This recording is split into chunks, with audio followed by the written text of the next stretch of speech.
levels of pressure. It's that contradiction or that complex area where we need some pressure at some points in time, but Yeah. we also need a break at the same point as well. It's that it's my problem with all of those personal development principles and concepts and videos, and everyone's saying like, these are the answers, this is the way, this is what you have to do.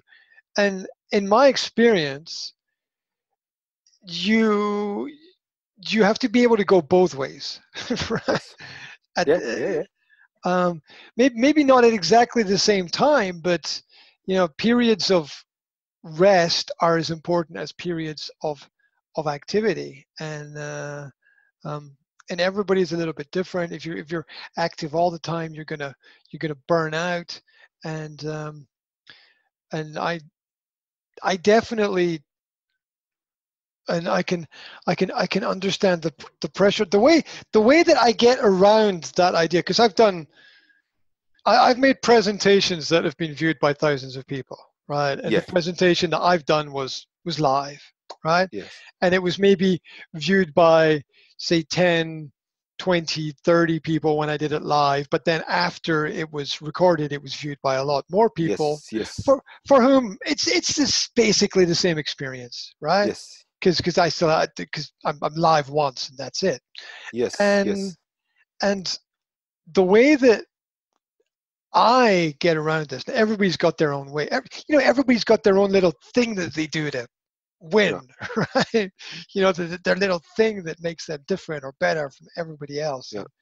And only they know what that is. And for me, I'm always presenting to myself. Mm-hmm. That's the way I look at it. I forget about, because how can you forget about it? I want to please myself. It's Yeah. really, really egotistical, but I want to give a presentation where I can look back on it and I can say, that's okay. Doesn't have to be fantastic, Yeah. but I don't want to look back at it and go, "Ooh, that didn't quite work out," right? But you get comfortable with things like that happening anyway. So Yeah. I'm always thinking about, does this work for me? Would I be happy? Would I be interested? Am I satisfied with what I'm doing? Yeah.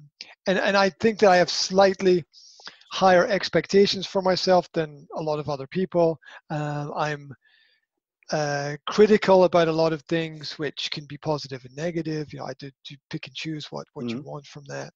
And so it doesn't, I sort of look at it like, it's important to please other people, but I'm not going to base my actions on their happiness, because that's a little bit out of my control. But what I can control is my own happiness. And if I'm making myself happy, there's a higher probability that I'm making other people happy at the same time, because nobody wants to look at a depressed person, an unsatisfied person, a person with low energy. Nobody wants to, you got to consider those elements, and not just speak, but add motion. And motion comes from the base of emotion. So we're moved by how we feel. So the more passionate I am about a topic when I'm talking about it, the more sort of physically active I can be in terms of a presentation. And it's conscious in my mind. I'm thinking about it. I'm thinking about when I say something's big, I'm like, it's big. I want to emphasize it and re-emphasize it, because because you don't have the energy of being in the same room, you've got to be a little bit what I call +1. You've got to just put in something a little bit different, a little bit extra, whether it's and it's good. Everybody's got their own thing. Whether it's wearing a special T-shirt or a special shirt or a hat, or having something in the background, or here's a crazy thing, because I think about presentation a lot. I am pedantic. I'm a pedant about my cups. Really? I'm a pedant about my cups. I have 3 cups that I use. Uh-huh. Yeah, I have 3 cups that I use, and they're all Marvel comic book character cups. Yeah. And there's a reason for that. The reason for that is it's culturally interesting and a reference point that almost everybody understands. And it's not just a plain cup. It's not a cup Uh-huh. with a flower on it or a pattern or a design. It's a big mug with either Captain America or Spider-Man or Iron Man or something on it, because it's a cultural reference to people that they understand. So I'm happy with that being in the picture, because that also reflects me and my values. Maybe if I was a middle-aged woman, I would have a vase with flowers in it, because Uh-huh. maybe that's what people expect from middle-aged women. I don't know. Maybe I'd have a flowery dress or something. I don't know. Um, so I that to give a little bit more and think about those little elements. Like, I'm really consciously aware of the fact there's actually a spider on the inside of this cup. Uh-huh. Yeah, yeah, I can see. Yeah. I'm aware of that. That's chosen specifically for talking with people Uh-huh. and things. There's Uh-huh. because my partner will sometimes make me coffee or a drink or something, and I'll say, make it in the mug. Yeah. Don't make it in the, I don't know, we got like pictures of animals and stuff. Don't give Yeah. me one of the animal ones. Yeah. So this the little things like that can that people can add in to make Yeah. things different. And the being, when you're talking about something big, be bigger. When you're talking about something small, be smaller. And there's also this, there's the difference between the scripted and the unscripted presentation. Yeah. Uh-huh. Yeah. Scripted is always less good.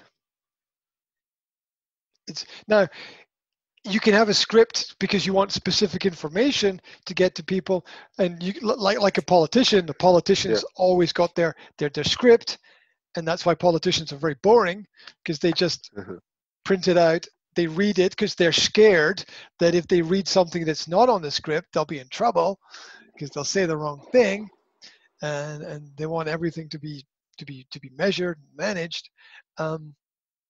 But the non-scripted is always better, but the non-scripted requires that you know what you're talking about. It requires you know your Yes. subject inside Yeah. out. Yeah. Yeah. And it also requires, to a certain extent, that you practice your own delivery style through doing it as much as possible in real terms, doing as many conversations, having as many presentations as possible, and also realizing the technology is going to change. You have to upgrade with the technology, and playing about with things, and seeing what works, and then getting a little bit of feedback from other people. And Yeah. there, I did an interview with somebody about 6 weeks ago, and they were talking about how the if you're actually present from the actual place where you actually do your work or you actually live or something, it's given part of yourself as well, just to something. And so I Yeah. understand this. I understand the corporate background thing. I understand the rules that corporations have. I understand that. But this idea that when giving a professional presentation, you shouldn't like drink coffee or drink tea or Yeah. whatever. I think that makes us less than human. Yeah. Um, and I think if it's chosen correctly, if it's managed, you don't need to micromanage everything.